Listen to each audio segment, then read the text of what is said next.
And you guys probably know some of these setup things we've done where we set up these visual equations like that opening shrine that mimics the shape of the mountain. And we set up the conflict, which is a conflict between the kind of commercial utilitarian use of this mountain and the traditional value that it would have as a protected place. So you have this whole kind of explicit, I love this part of Animal Kingdom, because what other part do you get to do this kind of stuff? Like a half-constructed, boring building with a tractor in front of it. I just really think that's great. So there's the Yeti Palace Hotel, which is like totally trivializing the Yeti and its opening next season because people will be coming and why shouldn't they stay at the Yeti Palace Hotel? And we assign a role to our guests. They are adventurers, they are travelers, they are mountaineers.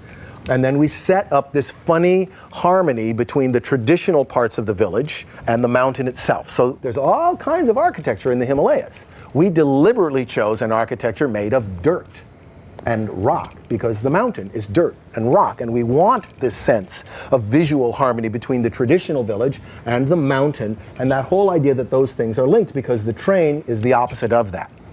You know, the thing of the mandir, which was made for us by the Nepalese in Nepal, not to our designs, but to our thematic specifications. So it is a Nepalese design expressing this notion of the Yeti as protector of the forest, but it is in fact designed by them, produced by them, and then sent to us for the aging. The shrine to the Yeti, same thing, produced by Nepalese, and the same thing with these shrines, all sort of actual works of art.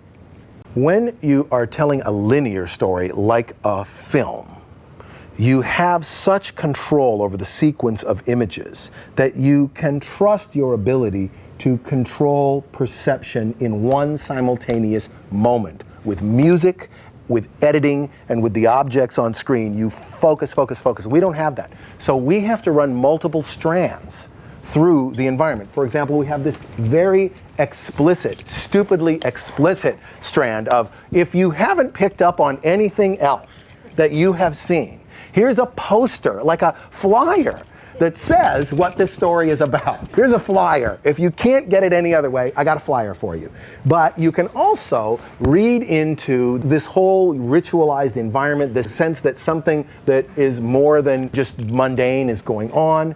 We have all this other kind of backstory. This is a story where the Yeti becomes real, so he has to become real in a reality. There's no point in taking the Yeti from one fantasy to another. So we do a lot of stuff to force you to confront the reality of this place. The electricity, which is fake, the business licenses, all this very, very real world stuff, so that you come away with a sense that I may not be at home, but I'm certainly not in Once Upon a Time land either. I'm just someplace else where life is real.